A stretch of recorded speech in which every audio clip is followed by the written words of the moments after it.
Where in the world are you? You are back in ancient Greece. Welcome back to the series, It's All Greek to Me, with your teacher, Mr. Naughton.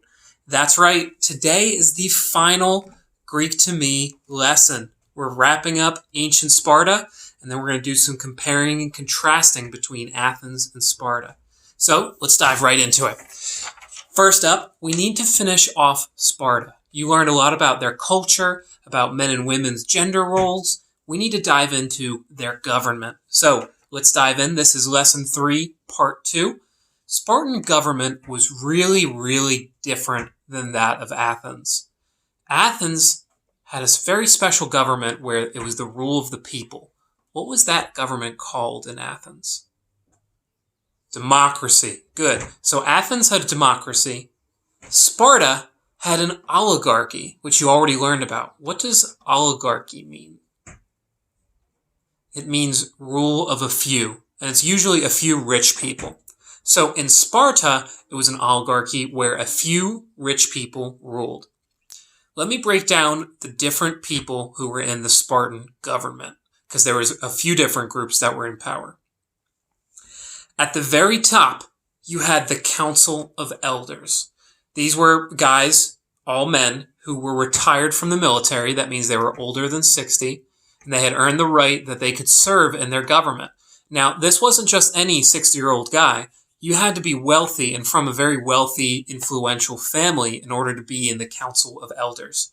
These were also the guys that judged the babies, whether they would be strong or weak. So the Council of Elders, they called the shots in Sparta. They were the big power. They acted as judges for any trials or cases. And they also made a lot of decisions. They were like the final say. So the next group we have is the Assembly of Nobles. These are kind of like the assembly in Athens, but in Athens it was everybody. Every male citizen over the age of 20 could be in the assembly. In Sparta, the Assembly of Nobles is only members of those wealthy families, those nobles who could have power. And out of the Assembly of Nobles, they picked the Council of Elders. There was only like 5 to 10 elders who were on that council. They were kind of like the final say. The Assembly of Nobles would have like a debate. They would argue about what they want to do. And then the Council of Elders would be, here's what we're going to do. The Council of Elders would make that final decision. So you've got Council of Elders, Assembly of Nobles. Then, and this is very different than most other societies, then you have 2 kings. Now you're thinking, first off, why aren't the kings at the top? And there's 2 of them? Yeah, there are 2 kings in ancient Sparta. Now, these kings were really just army generals. These roles were passed on by families. So there were 2 families in Sparta that would be the kings. And they're mainly military generals. They didn't do a lot of normal king stuff. They were mainly just leading the soldiers into battle. So if you ever heard of the movie 300 or the Battle of Thermopylae, King Leonidas, yes, he was a king, but he was mainly more of an army general than he was an actual king.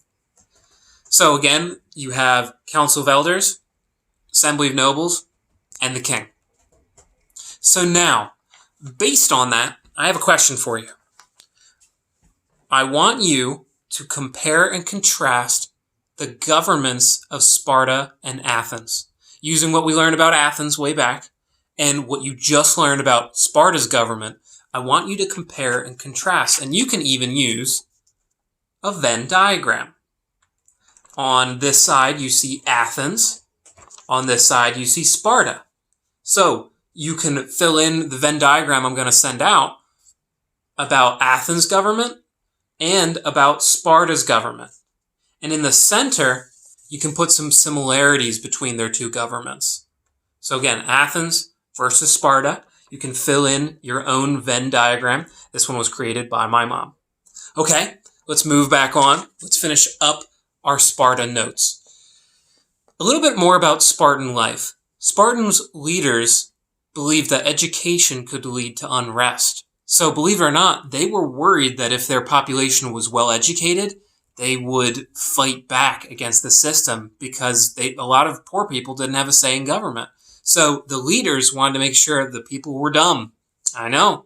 So they believed education could lead to unrest, and for this reason, the Spartan government discouraged people from studying literature and the arts as well. So not a lot of artwork comes out of Sparta during this time period. There's not many books written.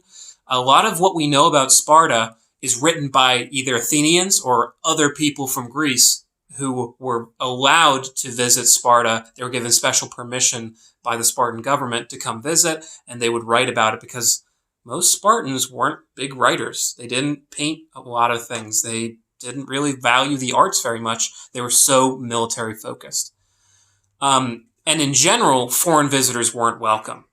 People could only leave Sparta for military reasons. In other words, if you're defending Sparta or if you're attacking somebody else, that's pretty much the main reason how you're going to leave Sparta.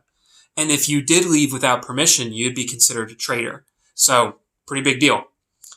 Next, trade with other groups is very, very limited. Sparta does not do trade with other city-states because they don't want to trade. They just want to take. They want to take all of the goods and resources that they can get their hands on.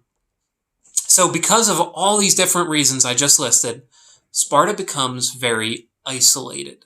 Isolated means cut off. They don't have contact with other groups of people. So based on this information, here's your next question. Why did Sparta fall behind other Greek city-states in many areas? Give me at least 3 reasons. And lastly, now that we've wrapped up Sparta and Athens, your final question, which city-state would you rather live in? Would you rather live in Athens or Sparta? That brings an end to the Greek to Me video series. It's been a lot of fun making these for you guys. Hope you enjoyed my silly, goofy antics. There is another video series coming soon. I haven't decided what to name it yet, but it will be all about my favorite chapter in ancient history, ancient Rome. Stay safe, have some fun. See you later.